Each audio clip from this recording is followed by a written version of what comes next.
Pinagpalang bagong araw sa inyong lahat. Ang salita ng Diyos sa atin ngayon ay mula sa aklat ng Juan 8:36. Ito ang ating mababasa. Kaya kung ang anak ng Diyos ang magpapalaya sa inyo, talagang magiging malaya kayo. Pagpalain ang pagkabasa sa salita ng Panginoong Hesus. Alam natin na halos lahat ng tao ay nais maging malaya sa lahat ng bagay.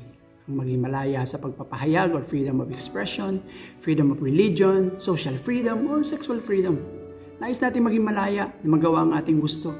Dahil likas sa tao na ayaw natin may nagbabawal, nagahari o umaalipin sa atin. Kaya maaaring malaya ka nga sa ilang mga bagay na nabanggit, subalit ito ba ay tunay na kalayaan? Sa talatang ating nabasa ay nagsasalita si Jesus sa mga taong inaakala nila na sila ay malaya. Dahil mula sila sa lahi ni Abraham, subalit sinabi ni Jesus sa kanila na dahil sila ay gumagawa ng kasalanan, alipin sila ng kasalanan. Kaya naman sinabi ni Jesus na malibang palayain sila ng anak ng Diyos, hindi sila tunay na magiging malaya sa kasalanan. Lahat ng tao ay isinilang na may kasalanan at nagkakasala. Kaya tayong lahat ay nabubuhay na alipin ng kasalanan. Subalit ang mabuting balita, may tunay na kalayaan sa kasalanan. Ito ay makakamit sa pamamagitan ng pananalig kay Jesucristo at patuloy na pagsunod sa kanyang katotohanan ng kanyang mga salita. Ito ang sinasabi ni Jesus sa Juan 8:24.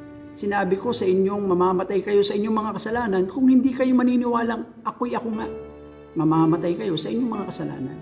At sa Juan 8:31-32, kung patuloy kayong susunod sa aral ko, malalaman ninyo ang katotohanan at ang katotohanan ang magpapalaya sa inyo. Listen, the source of our true freedom is found in Jesus Christ alone. Only Jesus Christ can break every chain that enslave us. Tanging si Jesus lamang at wala nang iba ang makapuputol ng ating pagkagapo sa kasalanan. Kung wala si Jesus, we are bound in our sin, addictions, lust, pride, and all forms of evil. Kaya ang sino mang manampalataya kay Jesus bilang tagapagligtas, patuloy na susunod sa Kanya at sa katotohanan ay tunay na magiging malaya. Una, malaya sa kapangyarihan ng kasalanan dahil sa bagong nature, dahil kay Jesus at banal na Espiritu. Ikalawa, tunay na malaya na sa kabayaran ng kasalanan na kamatayan. At ikatlo, tunay na malaya sa mga kapighatiang dulot ng kasalanan tulad ng takot, kahihiyan at kondemnasyon.